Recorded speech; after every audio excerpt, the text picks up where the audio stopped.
સુરતના રાંદેર વિસ્તારમાં ઉગત પંચવટી સોસાયટીના રહીશો ગટરના ગંદા પાણીથી પરેશાન થઈ ગયા છે। મનપામાં અનેક રજૂઆત કરી છે, પરંતુ કોઈ જ કામગીરી ન થતાં રહીશો રોષે ભરાયા છે અને ઉગ્ર વિરોધ નોંધાવ્યો હતો। સુરતના ઉગત પંચવટી સોસાયટીના રહીશો છેલ્લા ઘણા સમયથી ગટરના ગંદા પાણીથી પરેશાન થઈ ગયા છે। પંચવટી સોસાયટીની બાજુમાં પાછળના રોડ ઉપર આવેલી ચક્રધાર સોસાયટીના ખુલ્લા પ્લોટમાં ગટરના ગંદા પાણી ભરાયેલા છે, જેથી મચ્છરોનો ઉપદ્રવ ખૂબ જ વધી ગયો છે। આ બાબતે મહાનગરપાલિકામાં અગાઉ ફરિયાદો કરવામાં આવી હતી, પરંતુ કોઈ જ કામગીરી કરવામાં આવી ન હતી। ત્યારે આજે સોસાયટીના રહીશોએ ઉગ્ર વિરોધ કર્યો હતો અને તાત્કાલિક આ ગંદા પાણીનો નિકાલ કરવામાં આવે તેવી માંગ કરી હતી।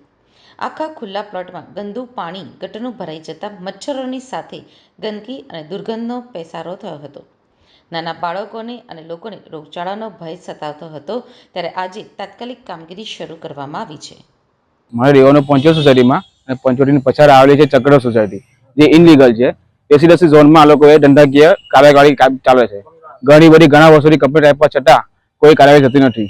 અત્યારે જે ગટરનું પાણીની બીજી વાર 2 મિનિટ બીજી વાર પંચવટીની આગળ જે એસએમસીનું પાણી ટાંકી છે વાયગૃહ, તેમાં પણ ઘણો અવાજ આવે, ઘોંઘાટ થાય છે। રાતના સોવા નથી મળતું, દિવસના પણ ઘણો અવાજ થાય છે, ત્યાં બાળકો પર ખૂબ અસર થાય છે।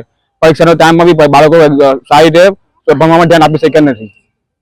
અત્યારે શું સમસ્યા છે? અત્યારે પાણીનો ગરકાવ એટલો બધો થઈ ગયો છે, મચ્છર પાકે છે, બાળકો પર ખૂબ અસર પડે છે, બાળકોને મોટા બધા બીમાર પડે છે અને એના લીધે પાણીનો ધીમે ધીમે વધારો થતો જ જાય છે, એનો કોઈ ઉકેલ થતો જ નથી। કમ્પ્લેન કર્યા છતાં બી કોઈ ઉકેલ નથી થતો। પાણી મચ્છર આવે છે, ઉંદરનો આવે છે, કોકરોચનો ફૂલ બાવળ થાય છે। તમે એક વાર તમે રજૂઆત છે, તમે કોઈ અહીંયા જોઈ જાઓ, તમે બી ખ્યાલ આવશે કે કઈ રીતનું છે અહીંયા।